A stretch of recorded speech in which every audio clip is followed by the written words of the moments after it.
ایک بہت اہم سوال اور ایک بہت اہم قضیہ ہمارے سامنے ہے کہ جس پر ربیع الاول میں پورے مہینے ڈسکشن ہوتا ہے اور پورے مہینے اس پر منتھن ہوتا ہے، اس پر مباحثے، مکالمے اور ڈبیٹس گلی کوچوں میں اور نکڑوں میں اور پٹیوں پہ بیٹھ کر کے ہوتی ہیں کہ نبی سے محبت کا طریقہ کیا، نبی سے محبت کرنے والے وہ لوگ، نبی سے محبت کرنے والے وہ لوگ نبی سے دشمنی رکھنے والے، اس طرح کے جملے آتے ہیں جو بڑے نامناسب ہیں ملت کے لیے، ملت کو منتشر کرنے والے۔ بہت صاف ستھری بات ہے کہ نبی اکرم صلی اللہ علیہ وسلم سے محبت کا طریقہ کیا ہے۔ اس کے لیے ہم اپنے پیٹ سے اس کی کوئی پریبھاشا، اس کا کوئی ڈیفینیشن نہیں کر سکتے، بلکہ نبی اکرم صلی اللہ علیہ وسلم نے جب ہمیں لیٹنے کا، سونے کا، کھانے کا، جوتے پہننے کا، کپڑے پہننے کا طریقہ اور سلیقہ سکھلایا ہے، تو اسلام کی اس بنیادی چیز سے ہمیں اوگت نہیں کرایا ہوگا کیا؟ ہم کو اس کی تعلیم نہیں دی ہوگی کہ حضور سے محبت کرنے کا طریقہ کیا ہے، حضور سے محبت کرنے کا طریقہ کیا ہے۔ اب دیکھیے چند اشارات میں آپ کی خدمت میں ذکر کر رہا ہوں۔ ابو لہب نبی اکرم صلی اللہ علیہ وسلم سے محبت کی، یہاں تک کہ آپ کی پیدائش پر زبردست سیلیبریشن کیا۔ اس سیلیبریشن کو بعض کمزور اور ضعیف احادیث نے تفصیل سے بھی نقل کیا ہے۔ اسی طرح سے ایک بہت بڑا سپورٹ آپ دیکھیں گے کہ ابو طالب جو حضور کے چچا ہیں، 40 سال تک حضور کا بیک اپ بن کے زندگی گزاری۔ نبی اکرم صلی اللہ علیہ وسلم کا ہر پوائنٹ پر، ہر گام پر بلائنڈ سپورٹ کیا ہے اور زبردست نبی اکرم صلی اللہ علیہ وسلم کی تائید و توثیق کی ہے، جس کی وجہ سے نبی اکرم صلی اللہ علیہ وسلم کے لیے یہ خدمت کر پانا، اس تحریک کو چلا پانا آسان رہا ہے۔ یہی وجہ ہے کہ جب ابو طالب کا انتقال ہوتا ہے تو اس سال کا نام کیا ہے؟ عام الحزن، غم کا سال، اور حضور نے اس کے بعد ہی طائف کو تلاش کیا اور اس کے بعد ہی ہجرت کا پروگرام بنایا، اس لیے کہ اب یہاں کوئی ایسا مسیحا باقی نہیں تھا، ایسی طاقت باقی نہیں تھی کہ جو تھوڑا بہت سپورٹ کر دے۔ خاندانی اعتبار سے بیک اپ ضروری ہوتا ہے۔ جو لوگ قرآن کریم پر نگاہ رکھتے ہیں انہیں معلوم ہوگا سآوی الی رکن شدید، جو حسرت کی ایک آواز ہے حضرت لوط علیہ السلام کی، اللہ تبارک و تعالیٰ نے اس کے بعد سے یہ دستور بنا دیا تھا کہ ہر نبی کے گھر کے لوگ، حضرت لوط علیہ السلام کے بعد سے اللہ کا یہ دستور ہے کہ گھر کے لوگ اس نبی کے سپورٹ میں رہیں۔ تو ابو طالب 40 سال بلائنڈ سپورٹ کیا ہے، یہاں تک کہ شیب ابی طالب کا جو 2.5 سال کا سوشل بائیکاٹ ہے اس کو بھی ساتھ میں گزارا، اور تمام احوال میں بہت اچھے سے پہچانتے ہیں حضور کو۔ ان کا جو خطبہ ہے حضور کے نکاح میں، حضرت خدیجہ الکبریٰ کے نکاح کے وقت، وہ دیکھنے سے اور سننے سے اور پڑھنے سے تعلق رکھتا ہے۔ وہ عربیت کا زرین شاہکار ہونے کے ساتھ ساتھ کیا کہا ہے انہوں نے حضور کے بارے میں، کھلا چیلنج کیا ہے حضور کے بارے میں کہ تم عرب کا کوئی بھی نوجوان لے آؤ جو بہت باصلاحیت ہو، وہ میرے بھتیجے کے سامنے لا کر کے رکھ دو، لرجھا، میرا بھتیجا سب پر بھاری آ جائے۔ بات سمجھ رہے ہیں؟ اسی طرح ایک شعر کہا تھا، وَأَبْيَضُ يَسْتَسْقِي الْغَمَامَ بِوَجْهِهِ ثِمَالُ الْيَتَامَى عِصْمَةٌ لِلْأَرَامِلِ، کہ میرا بھتیجا تو ایسے روشن چہرے والا ہے کہ اگر اس کا چہرہ دکھا کر بادلوں سے پانی مانگا جائے تو وہ بھی برس پڑیں گے، اور وہ تو یتیموں اور بے سہارا لوگوں کی پناہ گاہ۔ یہ ابو طالب کے اشعار ہیں کہ حضور کو اچھی طرح سے پہچانتے ہیں، لیکن وہ حضور سے محبت کرتے ہیں، حضور کی ذات سے محبت کرتے ہیں، حضور کی ذات سے محبت کرتے ہیں، ان کی شخصیت سے محبت کرتے ہیں، پیغام سے محبت نہیں کرتے تو ہیں کہاں؟ ابو لہب نے حضور سے محبت کی، پیدائش پر خوش ہوا، ذات سے محبت کی۔ اسی طرح ابو طالب نے ذات سے محبت کی ہے، تو دونوں کہاں ہیں؟ ایک کو متفق علیہ روایت میں یہ بتلایا گیا ہے کہ وہ جہنم میں ہے، وہ الگ بات ہے کہ ان پر جہنم کا عذاب تھوڑا ہلکا رکھا گیا ہے، پھر بھی اتنا ہے کہ وہ آگ کے جوتے پہنے ہیں اور اس کی وجہ سے ان کا دماغ ہانڈی کی طرح پک رہا ہے۔ یہ سب سے ہلکا عذاب ہے، آپ اندازہ لگائیے۔ اور ابو لہب سیصلی نارا ذات لہب، قرآن نے بتا دیا کہ وہ تو آگ میں ہے۔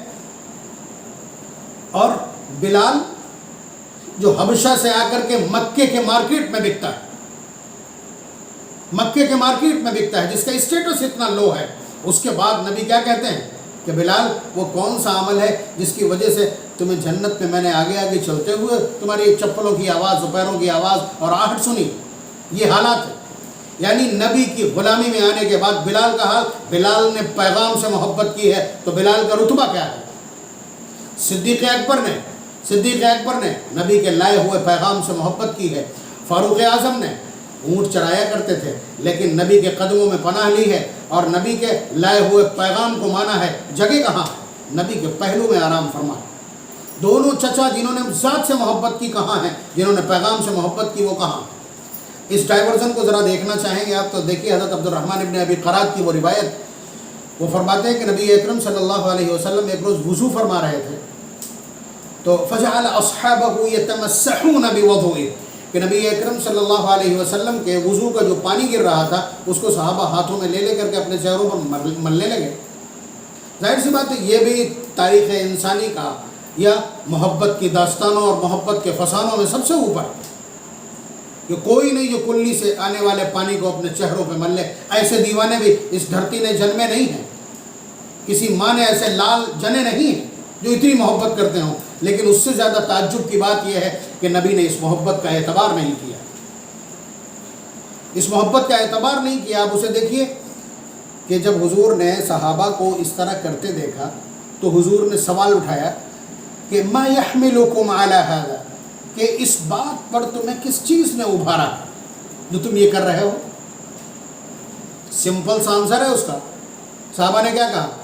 حب اللہ و رسول، اللہ اور اس کے رسول کی محبت نے مجھے مغلوب کر دیا ہے جذبات سے کہ ہم ایسا کر رہے ہیں۔ نبی اکرم صلی اللہ علیہ وسلم نے ڈائیورٹ کیا ہے ان کی توجہ کو۔ یہ بہت سینسٹیو پوائنٹ ہے جسے میں ہائی لائٹ کر رہا ہوں۔ حضور نے وہیں پر ایک پریبھاشا دی، فرمایا من سرہ ان یحب اللہ ورسولہ او یحبہ اللہ ورسولہ۔ شاندار ڈیفینیشن ہے محبت کا، کہ جو یہ پسند کرتا ہو کہ وہ اللہ اور اس کے رسول سے محبت کرنے والا کہلائے، یا جو یہ پسند کرتا ہو کہ اللہ اور اس کا رسول اس سے محبت کرنے لگے۔ جانبین سے محبت اگر تم چاہتے ہو، اصل محبت تو وہی ہوتی ہے نا جو جانبین سے ہو۔ تو حضور نے اسی کو بتلایا، من سرہ ان یحب اللہ ورسولہ او یحبہ اللہ ورسولہ۔ تو اسے کیا کرنا چاہیے؟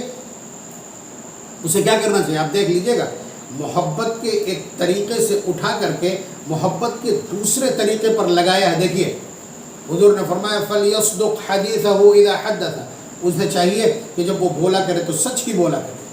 وَلْيُؤَدِّ أَمَانَتَهُ إِذَا اؤْتُمِنَ، اور جب اس کے پاس کوئی امانت رکھی جائے تو دیانت کے ساتھ اس کو اپنے انجام تک پہنچانا چاہیے۔ وَلْيُحْسِنْ جَوَارَ مَنْ جَاوَرَهُ، اور اپنے پڑوسیوں کے ساتھ اچھا سلوک کیا۔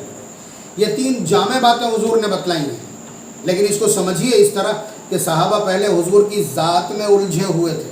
صحابہ کو معلوم ہے، آج کے سائنس پڑھنے والے ان نوجوانوں کو کیا معلوم ہوگا؟ میں آپ کو بتلا دوں آپ کے علم میں اضافے کے لیے، اس کائنات کا سب سے بابرکت پانی کون سا؟ آپ میں سے بہت سارے لوگ جو بہت عالی دماغ رکھتے ہوں وہ کہیں گے زمزم، لیکن جواب ہے کہ نہیں۔ سب سے افضل پانی وہ ہے جو نبی اکرم صلی اللہ علیہ وسلم کی کبھی انگلیوں سے نکلا تھا۔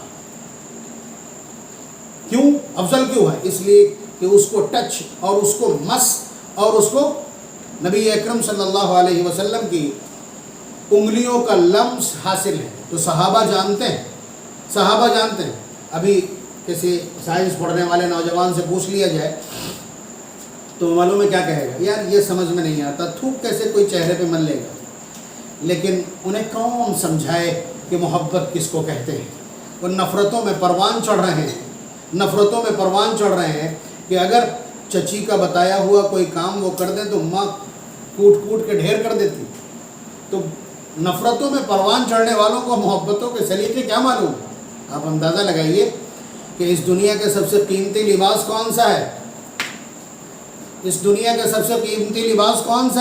آپ کہیں گے سلک یعنی ریشم۔ میں پوچھوں گا کہاں سے آیا؟ آپ کہیں گے کہ وہ ایک کیڑے کا تھوک اور لعاب ہے۔ وہ کیڑے کا تھوک اور لعاب اتنا قیمتی ہو گیا کہ آج سلک پہننے والا ہائی پروفائل اسٹیٹس کا مالک کہلاتا ہے۔ اسی طرح سے اس دنیا میں پیا جانے والا سب سے قیمتی اور سب سے زیادہ یوزفل، سب سے زیادہ نفع بخش، سب سے زیادہ صحت افزا کون سا ڈرنک ہے، کون سا مشروب ہے؟ کیا کہیں گے آپ؟ وہی جس کو اللہ نے کہا فیہ شفاء للناس، یعنی شہد کہاں سے آیا ہے؟ کہاں سے آیا؟ حضرت علی رضی اللہ تعالیٰ عنہ فرماتے ہیں اشرف لباس بنی آدم لعاب دودۃ، کہ بنی آدم کا سب سے قیمتی لباس ایک کیڑے کا تھوک ہے۔ وَأَشْرَفُ شراب بنی آدم رجیع نحلۃ، کہ بنی آدم کا سب سے قیمتی مشروب اور ڈرنک رجیع نحلۃ، ایک کیڑے کا فضلہ ہے، پیٹ سے واپس کیا ہوا پلٹی ہے یا فضلہ کہیں۔ تو آپ اندازہ لگائیے محبت کس کو کہتے ہیں؟ صحابہ جانتے ہیں، آج کے بیوقوف کیا جانیں گے؟ یہ فلاسفر کیا جانیں گے جو اپنے بوڑھوں کو اولڈ ایج ہوم میں اور اپنے بچوں کو چائلڈ ہوم میں بھیج کر کے کتوں کی پرورش کر رہے ہیں؟ انہیں کیا پتا ہوگا محبت کس کو کہتے ہیں؟ یہ تو صحابہ بتلائیں گے جنہوں نے ساری انسانیت کو سلیقہ بخشا ہے، اور جناب محمد رسول اللہ صلی اللہ علیہ وسلم کے وہ کامل و مکمل شاگرد اور تلمیذ بتلائیں گے کہ محبت کس کو کہتے ہیں۔ تو آپ اندازہ لگائیے کہ وہ اس پانی کو اپنے چہروں پر مل رہے تھے، تو نبی اکرم صلی اللہ علیہ وسلم نے ان کی اس محبت کو کنڈیم کر کے اور اس کے بعد نئی محبت دی ہے۔ وہ کیا ہے؟ نئی محبت دی ہے وہ کیا ہے؟ وہ یہی ہے کہ تم میرے لائے ہوئے پیغام اور میری دی ہوئی ہدایات اور میرے بتلائے ہوئے طریقے اور میرے بتلائے ہوئے زندگی کے سلیقے کو اپناؤ، اسی کے لیے میں آیا ہوں۔ اور یہی وجہ ہے، آپ دیکھ لیجئے کہ نبی اکرم صلی اللہ علیہ وسلم سے جب بعض صحابہ نے آ کر کے کہا انت احق ان یسجد لک، اس دھرتی پر آپ سے زیادہ باکرامت اور آپ سے زیادہ عزت والا کوئی نہیں، اور ہم جیسا دیوانہ اور چاہنے والا بھی کوئی نہیں، اجازت دیجئے ہم آپ کو سجدہ کریں، بادشاہوں کے یہاں سجدے ہوتے ہیں۔ تو حضور نے فرمایا کہ نہیں، سجدے کی اجازت ہی نہیں ہے، اگر یہ اجازت ہوتی لو كنت امر احدا ان يسجد لاحد لامرت المراه ان تسجد لزوجها، تو میں عورت کو حکم دیتا کہ وہ اپنے خاوند کو سجدہ کرے۔ بات سمجھ رہے ہیں؟ تو نبی اکرم صلی اللہ علیہ وسلم نے اپنے سامنے کیا کیا؟ اپنی ذات کے سامنے جھکنے نہیں دیا، اپنی ذات کے سامنے جھکنے نہیں دیا ہے، اور جو پیغام حضور لے کر کے آئے، جو شریعت حضور لے کر کے آئے، جو دین حضور کو لے کر کے آئے، جب اس کو پھیلانے میں کوئی رکاوٹ آئی ہے تو پھر سروں کے کٹنے سے بھی دریغ نہیں کیا۔ یا ایھا النبی حرض المؤمنین علی القتال، کتنے صحابہ کی شہادتیں ہوئی ہیں، لاکھوں میں ہے وہ تعداد، تو اس دین کے لیے لاکھوں سر کٹ جانے دیے ہیں، اپنی ذات کے سامنے ایک سر جھکنے نہیں دیا، بلکہ دعا کی اللہم لا تجعل قبری وثنا یعبد، اے اللہ میری قبر کو آپ بت نہ بنائیے گا جس کی میرے بعد پرستش ہونے لگے۔ اب آخری بات دیکھیے کہ یہی وہ چیز ہے کہ حضور نے اپنی ذات میں صحابہ کو الجھنے نہیں دیا اور اپنے پیغام سے غافل نہیں ہونے دیا۔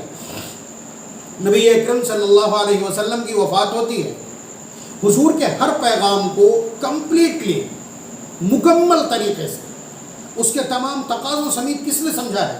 وہ ایک شخصیت ہے صدیق اکبر کی۔